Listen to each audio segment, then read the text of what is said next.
बोलो जयकारा बोल मेरे श्री गुरु महाराज की जय। सभी गुरुमुख प्रेमियों से सप्रेम जय सच्चिदानंद। आज जितना भी संसार में मोह का पसारा बढ़ता चला जा रहा है, चारों ओर मोह और ममता की काली अंधियारी छाई हुई है। सभी दुनिया में इंसान इस दुविधा में है, ऐसी दुख भरी अवस्था में है कि वो कुछ समझ नहीं पा रहे हैं कि मैं किधर जाऊं, मैं क्या करूं, कैसे मेरे दुखों का निवारण हो। बड़ी असमंजस में पड़े हुए एक एक दिन व्यतीत कर रहे हैं। बेशक ये नव वर्ष शुरू हो गया है, 2025 ये हमारे जीवन में चल रहा है। सुमरन करने के लिए जो गुरुमुख प्रेमी तैयार हैं, सारी दुनिया बेशक मोह और माया में ग्रस्त हो, मोह और माया की वजह से दुखी हो, परेशान हो, गलतान हो, लेकिन जो सतगुरु की शरण में आ गए, जो गुरुमुख हैं, प्रेमी हैं, हमारे श्री परमहंस दयाल महाराज जी के सेवक जो बन गए हैं और भजन सुमरन करने का उच्च भाव भी रखते हैं, लेकिन किसी कारण से कर नहीं पाते। कोई आलस्य है, प्रमाद है, कोई ढील है, कोई दबाव है, या फिर कोई शारीरिक परेशानी है। आज हम ये चर्चा करते हैं कि सुमरन करना चाहते हैं और सुमरन कर नहीं पाते, इसलिए कि गुरुमुख प्रेमियों के शरीर में बड़ी दिक्कत ये हो सकती है कि एक उम्र के पड़ाव में अगर 50 से ऊपर हो गए हैं, कार्य व्यवहार का बोझ अधिक होने के कारण, सांसारिक चिंताएं परेशानियां होने के कारण भी कमर में गुरुमुख भाई बहनों के अगर दर्द है, कमर में काम करते करते जो थकान हो जाती है, रोज सुबह से शाम तक बल्कि रात तक कार्यभार संभाल रखा जिन गुरुमुख भाई बहनों ने, माताओं ने, बुजुर्गों ने, और इस थकान की वजह से सुमरन तक पहुंचते पहुंचते हमें आलस हो जाता है। ऐसा नहीं है कि उठना बैठना ना होता हो, सारा दिन जो काम करते हैं, लेकिन सुमरन तक पहुंचते पहुंचते फिर आलस और प्रमाद घेर लेते हैं। इससे बचने का तो एक ही तरीका है कि आलस और प्रमाद से मुकाबला किया जाए, या फिर जैसे संसार के कार्य में खुशी खुशी थकने का हम जिम्मा उठाए हुए हैं, हम थक लेते हैं, मेहनत कर लेते हैं, कमर को दुखा लेते हैं, लेकिन संसारिक कामों जिनको हमने तहे दिल से जरूरी मान रखा है, उन कामों की शुरुआत से पहले ही सुमरन को किया जाए, सुमरन का अवसर प्राप्त किया जाए। लेकिन फिर भी अगर किसी भी कारण शरीर में ये परेशानी है, कमर दर्द है, हर हिसाब से हम समझ लेते हैं कि कमर दर्द की वजह से हम बैठ नहीं पाते और इसी वजह से सुमरन छोड़ देते हैं और अगर बैठने में कुछ हद तक दिक्कत होती है, सीधा नहीं बैठ सकते, थोड़ा झुक कर भी नहीं बैठते, कमर में अगर दर्द है तो वो दर्द तो रहेगा ही, और जब तक दर्द में ध्यान लगा रहेगा तो सुमरन भी नहीं हो पाएगा। और फिर इतनी तो हमारे अंदर अगर लगन हो तो फिर दर्द होवे ही नहीं। आज हम ये चर्चा करते हैं, एक समाधान खोजने की, समाधान करने की, समाधान पाने की, समझने की कोशिश करते हैं। अवश्य हमारा सुमरन आज से शुरू हो जाएगा। केवल इतनी सी बात है, घुटने दर्द होते हैं, कमर दर्द होती है, यानी बैठ करके सुमरन करना मुश्किल हो रहा है। ना हम ठीक से बैठकर सुमरन कर पाते हैं, ना ठीक से लेट करके सुमरन कर पाते हैं। सुमरन तो बैठ कर भी होता है, लेट कर भी होता है, लेकिन लेट कर करने में भी असफल हो जाते हैं। लेट कर सुमरन करने की अगर हम शुरुआत करेंगे तो थोड़ी देर में नींद आ जाएगी। बैठ कर अगर सुमरन करते हैं तो भी नींद आती है, लेकिन बैठे बैठे नींद आने पर नींद खुलती रहती है, झपकी आती रहती है, फिर सब सुमरन में ध्यान लगता रहता है, फिर झपकी आ जाती है, फिर खुल जाती है नींद, थोड़ी सुचेती हो जाती है। तो ये क्रम चलते चलते चलते किसी न किसी नतीजे पर पहुंचा जाता है, कुछ न कुछ उपलब्धि हासिल होती है। जब जब नींद का झोंका आ जाता है, झपकी आ जाती है, और जब वो झपकी हटती है, नींद चाहे 1 मिनट के लिए आए, 2 मिनट के लिए आए, 5 मिनट के लिए भी आ जाए, बड़ा सुखद अनुभव भी होता है उसमें। और फिर जब नींद खुलती है तो बड़ा हमें एक तरह का झटका लगता है और बहुत कुछ चेतावनी हमें अपने ही अंदर से प्राप्त होती है। हमें महसूस होता है कि ओहो, मेरी आंख लग गई थी, मुझे झपकी आ गई थी, मेरा सुमरन टूट गया। अफसोस भी होता है और इसी को साथ के साथ सोचते रहते हैं, महसूस करते रहते हैं और फिर सुमरन पे बैठ जाते हैं, चाहे कितनी बार झपकियां आए, लेकिन हमारा ये क्रम चलता रहता है।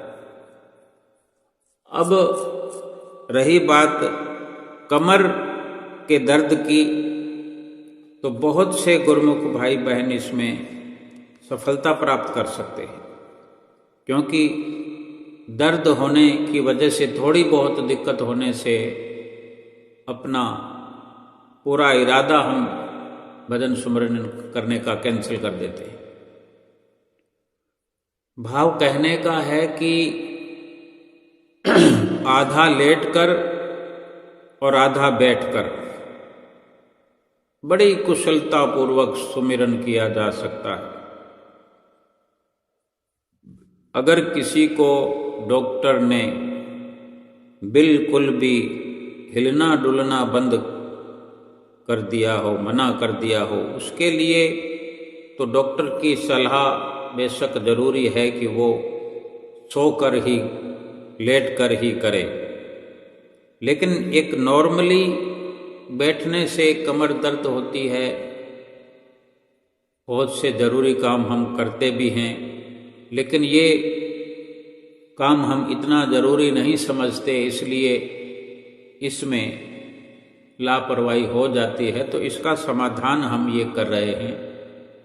और अगर घुटनों में दर्द होता है तो आलती पालती मारने में दिक्कत होती है, तो ये दोनों समाधान एक साथ भी समझो हो सकते हैं। या जिसके केवल घुटनों में दर्द है कि वो मोड़ने में असफल रहते हैं, आलती पालती नहीं मार सकते, तो वो किसी हद तक समझें।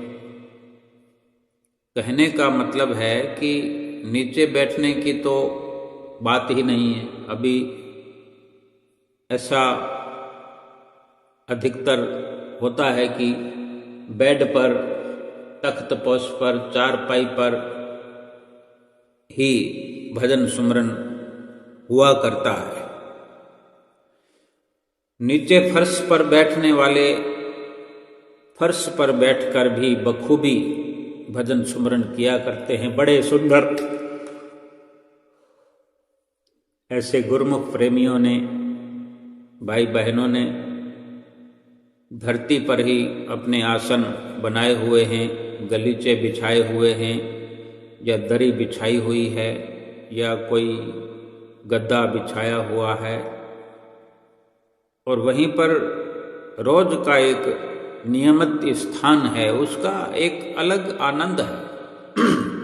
लेकिन फिर कोई ये कहे कि क्या उसके अलावा आनंद नहीं, तो उसके लिए भी ये समझना हमारे लिए जरूरी है कि आनंद कहीं किसी जगह विशेष में नहीं है, आनंद किसी स्थिति में नहीं है कि ऐसे बैठो तो आनंद मिलेगा, या ऐसे इस जगह पर बैठो तो आनंद मिलेगा, या ऐसा नहीं किया तो आनंद नहीं आया, वैसा नहीं किया तो। समझने का भाव यह है कि आनंद जो है वो हमारे भीतर है, और हम सुमरन के द्वारा आनंद प्राप्त करने का ही, ये भजन सुमरन करने का ये जो नियम है, भीतर से आनंद को प्राप्त करना, इसीलिए सुमरन करते श्री गुरु महाराज जी हमें रोज रोज। अभी भी कुछ दिन पहले जो नया साल आने वाला था, तो श्री गुरु महाराज जी जैसे सब गलतियां माफ़ करवाते हैं बीतते साल में, नए साल से पहले भी और नए साल के शुरुआत के दिन भी, 1 दिन 2 दिन 4 दिन, जैसे जैसे जिसको होता है कि ये किसी न किसी प्रकार से हमारी पुकार होती है, हो सकती है कि हे गुरु महाराज जी हमारी गलतियों को, पुरानी गलतियों को सब माफ़ कर दीजिए।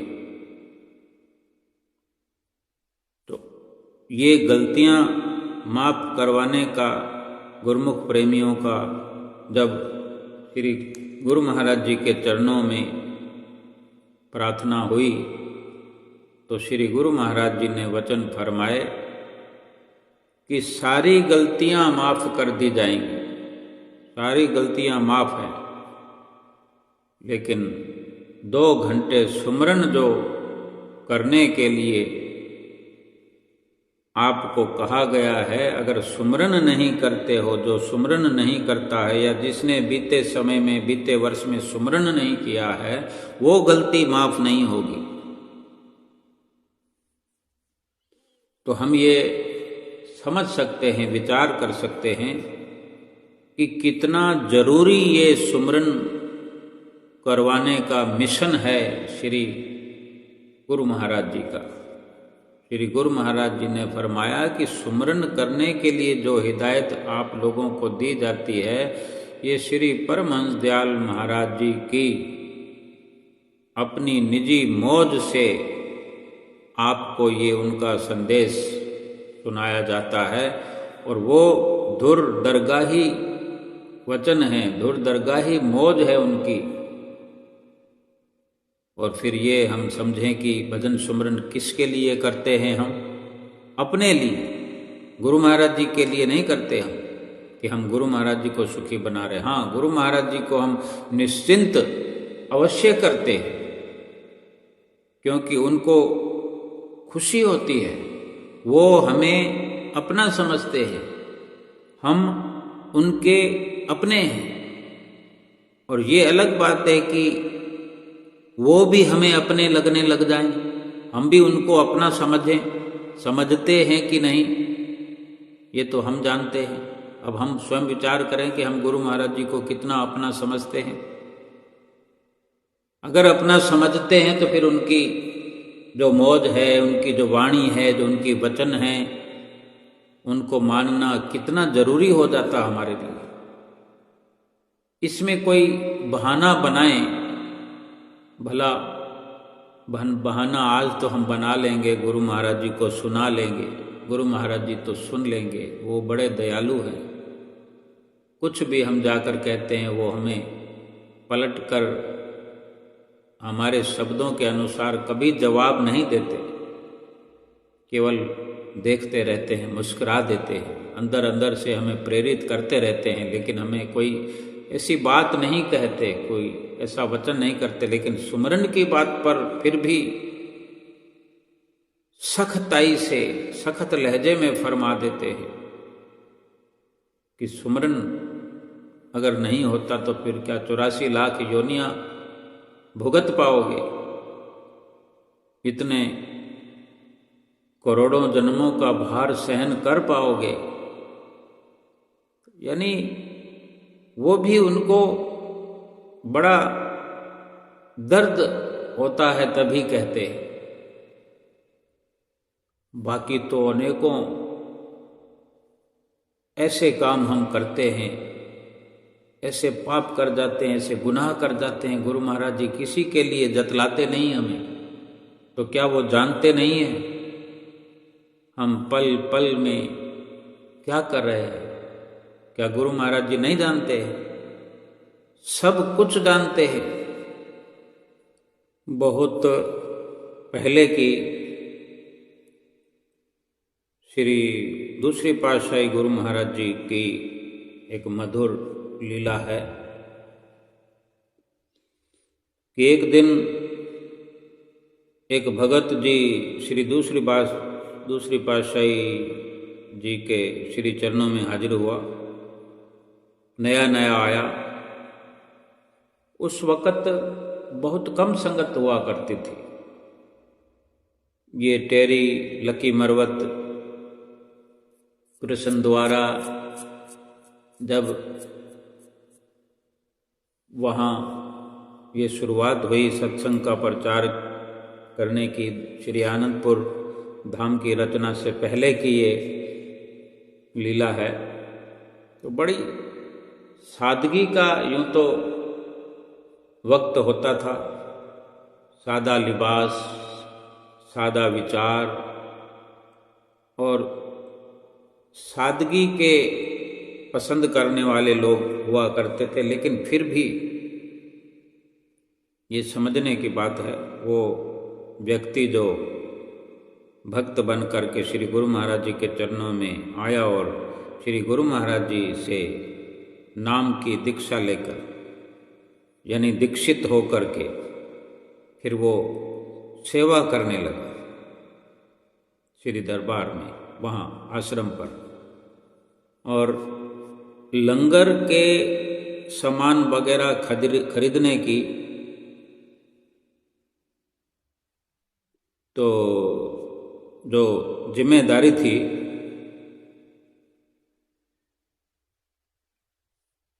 मेला राम जी के जिम्मे कर दी। उनकी सतगुरु निष्ठा में, उनकी गुरु निष्ठा जो है सुनी सुनाई बातों पर निर्भर थी। इसलिए माया के चक्कर ने उसे और भी भ्रमित कर दिया, यानी पूरा विश्वास नहीं था। पूरा विश्वास न होने के कारण भजन अभ्यास में भी तो कोई आनंद आता नहीं था।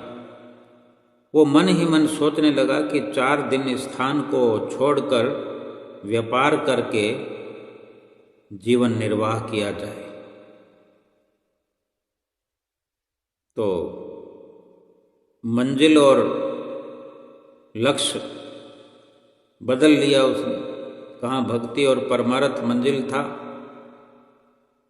भक्ति मंजिल थी, लक्ष्य था आश्रम में रहना और लंगर का सामान खरीदने की जो जिम्मेदारी थी वो मिली हुई थी। अब वो सब छोड़ करके अब जो जगह बदल ली, विचार बदल लिए,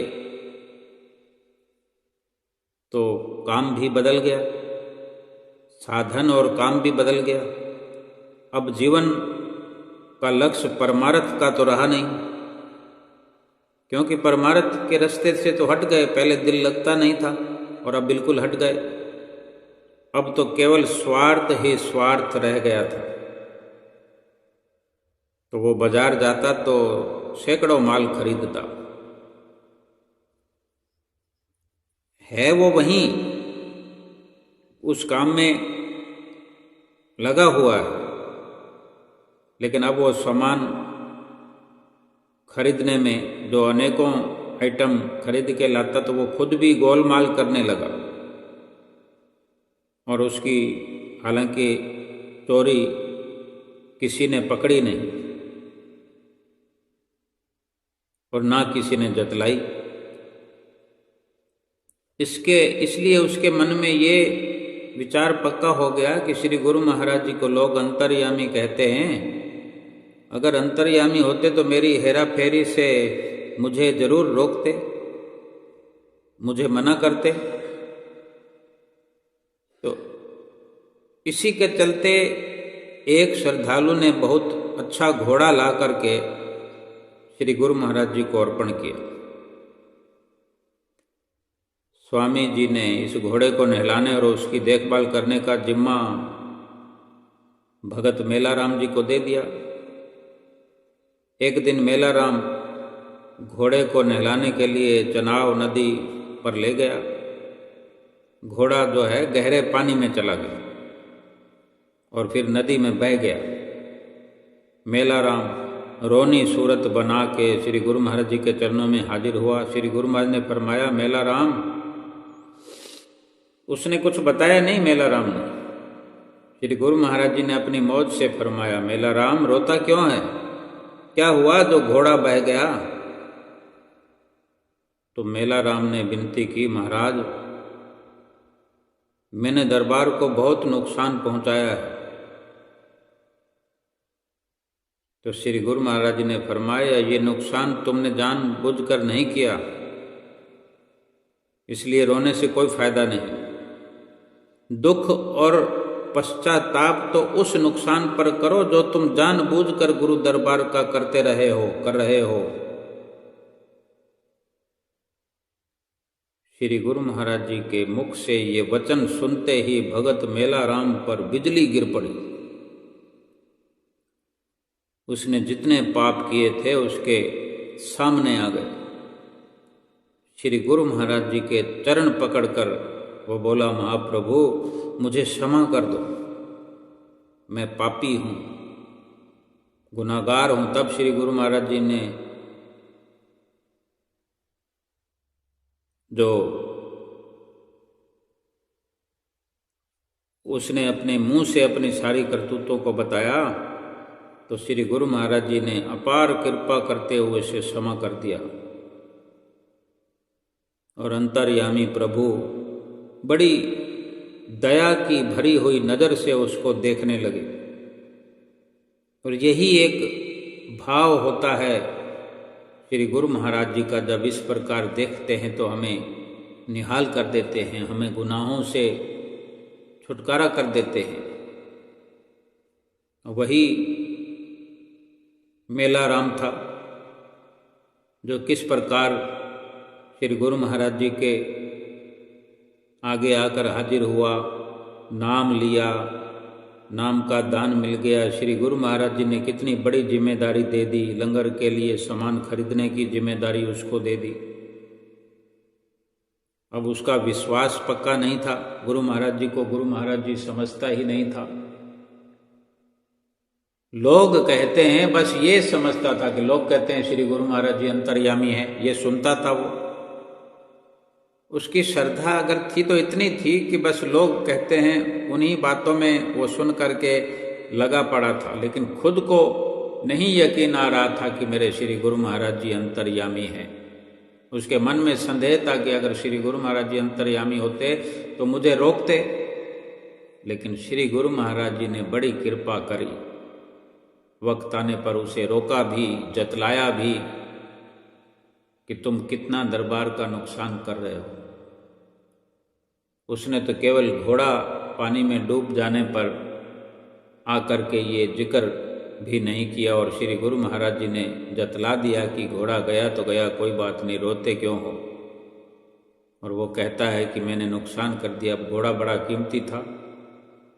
लेकिन गुरु महाराज जी ने वो जिक्र किया जो वो गुनाह छुपाए बैठा था। तब उसको यकीन हुआ कि मेरे श्री गुरु महाराज जी तो अंतर्यामी हैं, सब कुछ जानते हैं, लेकिन हमारे गुनाहों पर पर्दा डालते हैं। माफ़ी मांग ली और श्री गुरु महाराज जी ने माफ़ कर दिया। भाव कहने का इतना ही है कि हम कभी भी ये ना सोचें कि श्री गुरु महाराज जी कुछ जानते नहीं हैं, सब कुछ जानते हैं। अपना बच्चा समझकर जैसे माता पिता उसके गुनाहों पर पर्दा डालते हैं, अपने बच्चों की करतूतें क्या हम किसी को अड़ोस पड़ोस में, मित्रों को, दोस्तों को बताते हैं? नहीं बताते। घर में भी उसका अधिक जिक्र नहीं करते, सोचते हैं कि सुधर जाएगा, बच्चा है। तो गुरु महाराज जी भी हमारे परम पिता है, हमारी गलतियों पर पर्दा रखे रहते हैं।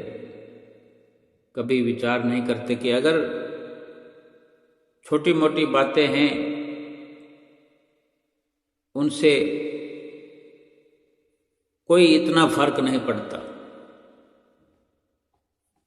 जो बहुत बड़ी बात है जिसको लागू करने की जरूरत है, जो गहराई है, जो लाभ है बड़ा, वो सुमरन का है, जो हमें हर वक्त हिदायत करते हैं। और सख्त लहजे में, कभी विनम्र लहजे में, कभी प्यार से, दुलार से यही जतलाते रहते हैं कि सुमरन करना जरूरी है। तो फिर क्या हम उनके वचनों को मानने का प्रयास नहीं कर सकते? किसी भी तरह जितने काम कर करके हम थक जाते हैं, वो क्या अपने काम हैं? वो क्या आत्मा के काम हैं? उनसे क्या आत्मा का भला होने वाला है? क्या उनसे लोक परलोक संवरने वाला है? क्या उनसे भगवान की, सतगुरु की प्रसन्नता मिलने वाली है? नहीं। लेकिन वो काम करके हम सुकून ढूंढ रहे हैं, खुशी ढूंढ रहे हैं, आनंद ढूंढ रहे हैं, लेकिन आज तक तो मिला नहीं। समझना इतना है कि जिन जिन को अपना समझ करके हम अपने शरीर को थकाते हैं, शरीर को मिटाते हैं, श्वास श्वास करके हम अपने समय को खोते रहे हैं, खो देते हैं, सब कुछ खत्म हो रहा है, उनमें कोई भी अपना नहीं है। जिनको अपना समझकर जिनके लिए ये सब करते हैं, और सतगुरु तो हमारे अपने हैं। एक बार ऐसा महसूस करके देखें कि कौन अपना है, कौन पराया है, सब कुछ समझ में आएगा। अगर सतगुरु हमारे अपने हैं तो हमें सतगुरु की बात माननी चाहिए, उनके वचन मानने चाहिए, और सुमरन जरूरी है, बहुत जरूरी है। ये अपने अंदर विचार पक्का करने की जरूरत है। तो जो कर सकते हैं उनकी बात आज हम नहीं कर रहे हैं। जो स्वस्थ हैं उनके लिए विचार नहीं कर रहे हैं। उनके लिए तो फिर अपने आप समझने का एक अवसर हमें मिल जाएगा कि जो शरीर से परेशान हैं, जब उनको इतना जरूरी है सुमरन करना, तो फिर स्वस्थ के लिए क्या नियम बनता है, तो वो सब अपने आप समझें और ये अच्छी तरह से वो जान लें कि नाम लेकर के, शब्द लेकर के, अगर आज तंदुरुस्त दुरुस्त अवस्था में सुमरन नहीं करते तो एक दिन ऐसा तो आएगा ही कि ये शरीर है, शरीर ने तो किसी का साथ दिया नहीं, क्योंकि हर वक्त तो शरीर इतना तंदुरुस्त रहेगा ये हम भी जानते हैं कि कभी न कभी ये कमजोरी अवस्था में पहुंचेगा। लेकिन आज अगर तंदुरुस्त हैं तो ऐसी कोशिश करें, ऐसा भाव लेकर इस्तेमाल करें इस शरीर को, भजन सुमरन में लगाएं कि कोई दर्द वाली स्थिति पैदा ही ना हो। और ये ऐसा हो सकता है कि शरीर का अभ्यास हो जाए, बैठने की आदत पड़ जाए। जब सुमरन में लगन लगेगी ना, चाहे दर्द वाले हों चाहे बिना दर्द वाले हों, चाहे युवा हों या वृद्ध हों, जब जिस घड़ी जिस वक़्त सुमरन की लगन लग जाएगी, लटक लग जाएगी, जब ध्यान लगने लग जाएगा, प्रयास करते करते, अभ्यास करते करते इस दौर में पहुंच जाएंगे, इस स्थिति में पहुंच जाएंगे, तो सारे के सारे दर्द गायब हो जाएंगे। दर्दों में ख्याल बना रहता है, दर्दों में ध्यान लगा रहता है, तो दर्द ही पनपते रहते हैं। ध्यान अगर भजन सुमरन में लग जाएगा तो दर्द तो पता नहीं रहेगा कहाँ चला गया।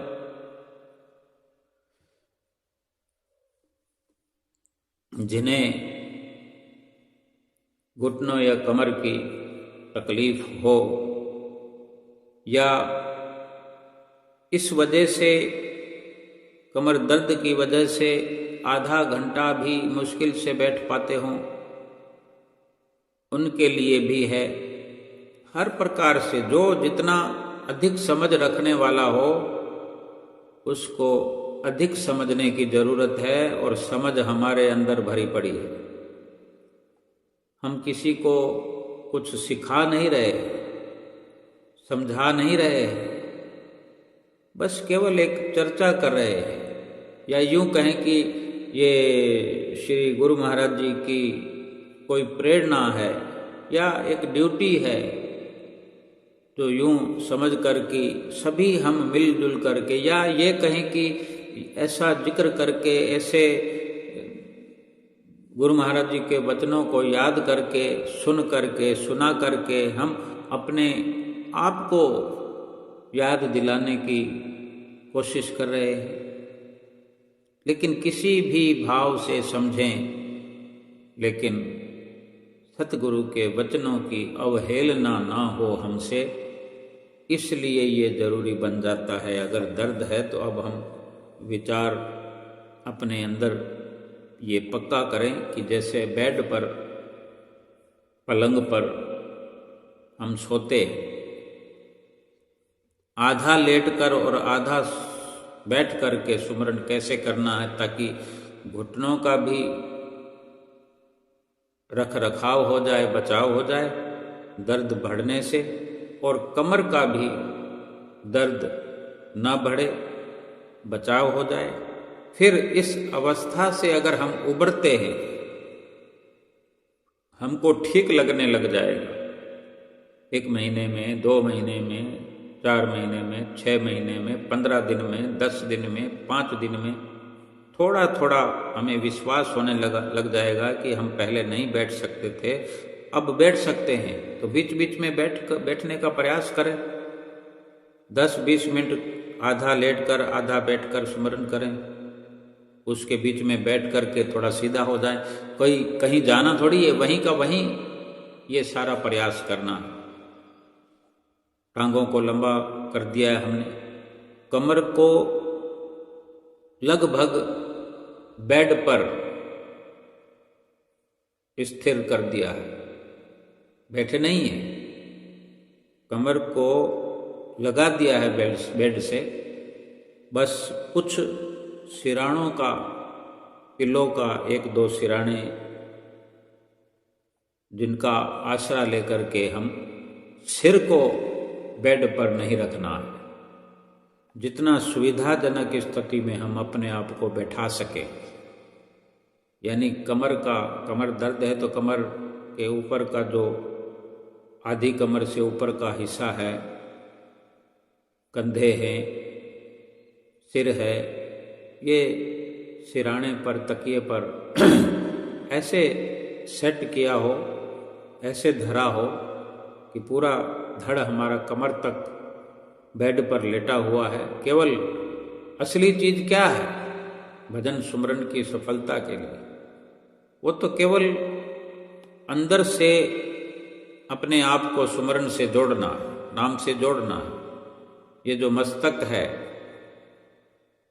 मस्तक पर जो ध्यान लगाते हैं, जो 10वां द्वार है आईब्रोज के बीच में जहाँ बिंदी लगाते हैं, इसी मस्तक को बिल्कुल साफ, सीधा, सपाट और एक मजबूत अवस्था में रखने की जरूरत है। बैठ करके सुमरन करने का एक नियम आद जुगाद से चला आ रहा है। इसमें बहुत से लाभ हैं, लेकिन अगर दुविधा हो रही है कि हमने इस परेशानी की वजह से सुमरन ही छोड़ दिया है, या हम 2 घंटे कर सकते हैं पूरा तो आधे घंटे में छोड़कर भाग जाते हैं, हमें किसी भी हालत में 2 घंटे भजन करना है। तो इस प्रकार से हम जितना अधिक कर सकें। अक्सर क्या है, एक ये भी बात हमारे दिल दिमाग में रहती है कि हम घर में, अपने ही घर में हम सुमरन करने के लिए स्वतंत्र नहीं हैं।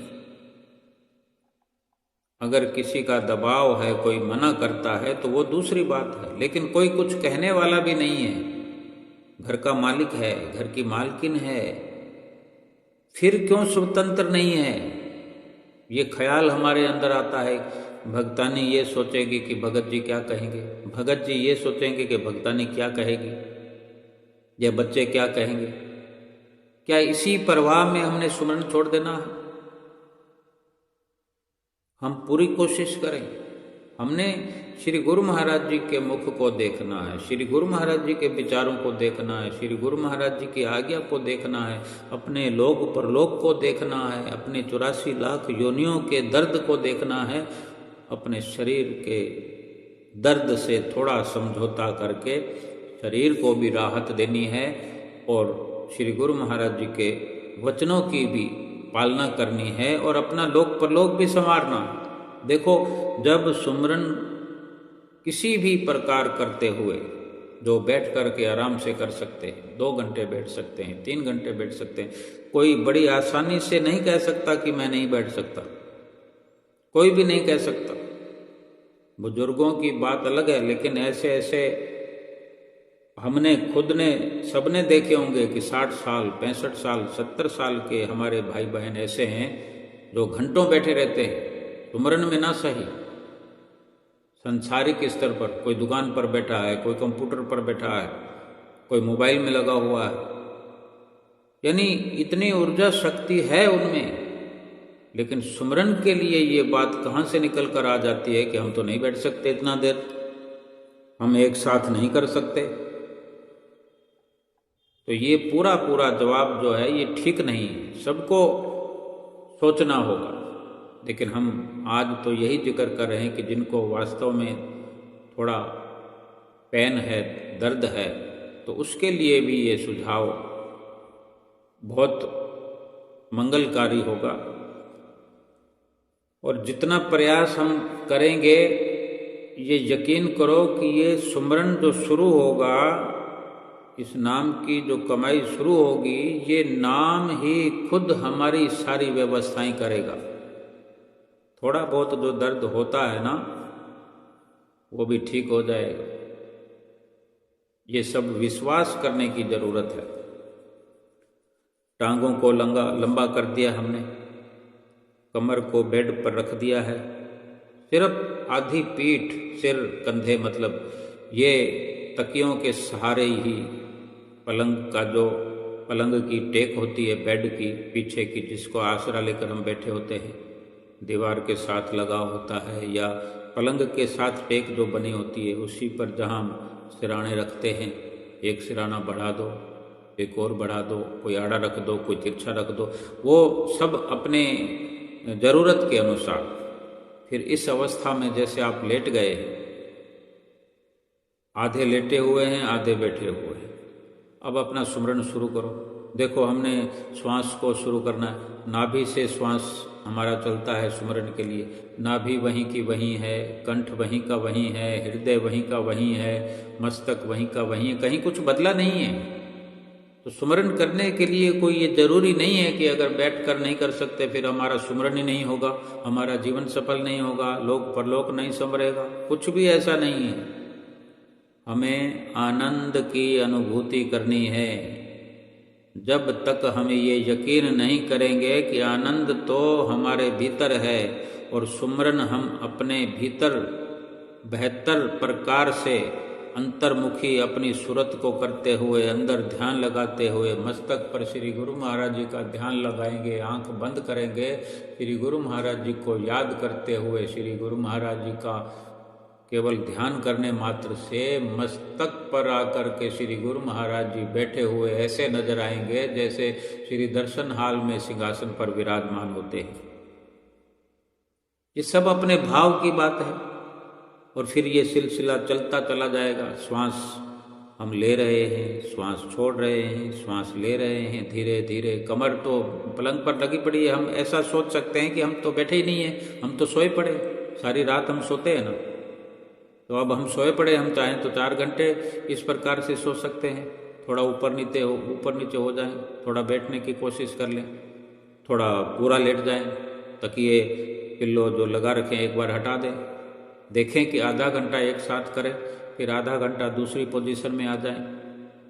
कोशिश करें कि एक साथ कितना समय कर सकते हैं, कितने आधे घंटों को जोड़ सकते हैं। और ऐसी घड़ी आ जाएगी कि 2 घंटे कोई पता नहीं लगेगा कब गुजर जाएंगे। थोड़ा समय लग सकता है अभ्यास करते करते, लेकिन एक हौसला, जैसे हम संसारिक कार्यों के लिए देखो, जब कोई हमें घर में मिलने आ जाता है, जब कोई परिवार वाले, कोई रिश्ते वाले, कहीं कोई नई शुरुआत होती है, कहीं कोई डील होती है, कोई बिजनेस की डील होती है, ना चाहते हुए भी हम कितना कितना समय लगा देते हैं, कितने कितने घंटे बैठे रहते हैं, कुर्सी पर बैठे रहते हैं, कमर दर्द हो रही होती है तो भी बैठे रहते हैं। रेलगाड़ी का सफर करते हैं, दिन का सफर होता है तो कौन सोने देता। स्लीपर क्लास हो या एसी कोच हो, बैठ के ही जाना पड़ता है। हवाई जहाज हो, बैठ के ही जाना पड़ता है। हवाई जहाज में भी एक जगह से दूसरी जगह जाना हो तो 2.5-3 घंटे लग जाते हैं, और उसके आगे पीछे एयरपोर्ट पर वेट करने का समय अलग, उतरते वक्त, चढ़ते वक्त। तो क्यों ना हम ये विचार करें कि ये सुमरन जो है ये कोई सफर से कुछ अलग हिस्सा नहीं है, ये भी सफर है। ये सुमरन भी लोक से परलोक तक का सफर हो रहा है, ये जरूरी है। जब कोई जरूरी समझा जाता है तभी सफर करके हम कहीं जाते हैं। रेलगाड़ी का 5-7 घंटे का सफर होता है, 10 घंटे का होता है, 24 घंटे का भी होता है। अब हमारे रिश्तेदार कितने दूर हैं, संबंधी कितने दूर हैं, हमारे बच्चे कितने दूर हैं, जाते नहीं हैं क्या? अब कोई पंजाब में रहता हो, उनके बच्चे कहीं मद्रास में जाकर सेटल हो गए हो, तो पंजाब वाला सोचो मद्रास जाएगा बेंगलोर जाएगा, कर्नाटका जाएगा, कितने घंटे लगेंगे? रेल के अंदर ही 30, 40, 50 घंटे लग जाएंगे, 60 घंटे लग जाएंगे। हवाई जहाज में जाना हो तो हवाई जहाज में बैठने के बाद 3-4 घंटे लग जाएंगे। उससे पहले अब कहाँ से फ्लाइट चलती है, कहाँ से नहीं चलती है, ये सारी बातें हैं। कितने घंटों का सफ़र करना पड़ता है उनसे मिलने के लिए, जाने के लिए कि एक घर हमारा यहाँ भी है, एक घर वहाँ भी है जहाँ हमारे बच्चे रहते हैं। जरूरी समझ के सफ़र करते हैं ना। तो ये भजन सुमरन भी उस घर पहुँचने के लिए जो हमारा निजी घर है, जो हमारा असली घर है, ये सफ़र उस घर पहुँचने के लिए हमें करना जरूरी है। इससे बढ़कर जरूरी तो कोई सफ़र है ही नहीं। ये जो सफ़र हम करते फिर रहे हैं, दिल्ली से बम्बई जा रहे हैं, बम्बई से कलकत्ता जा रहे हैं, कलकत्ता से वहाँ जा रहे हैं, वहाँ से वहाँ जा रहे हैं, कोई घूमने फिरने जा रहा है। बुजुर्ग बहन भाई हमारे इस दुनिया में कितने कितने दिनों का घूमने फिरने का टूर करते हैं। तन मन धन सब दाव लगा करके ये एंजॉय करते हैं, आनंद प्राप्ति के अंदर पूरी जुगत लगाते हैं। लेकिन जो भजन सुमरन में आनंद है वो संसारिक किसी क्रिया में प्राप्त होने वाला नहीं है। एक जरूरी सफ़र समझ करके एक रोज का जो ये सिलसिला है अभ्यास करने का, रोज का रोज जरूरी है। क्योंकि 24 घंटे हम पापों की ओर प्रवृत्त हो रहे हैं, पापों में लगे हुए हैं, पापों में लिप्त हैं। और जो पिछले जन्मों में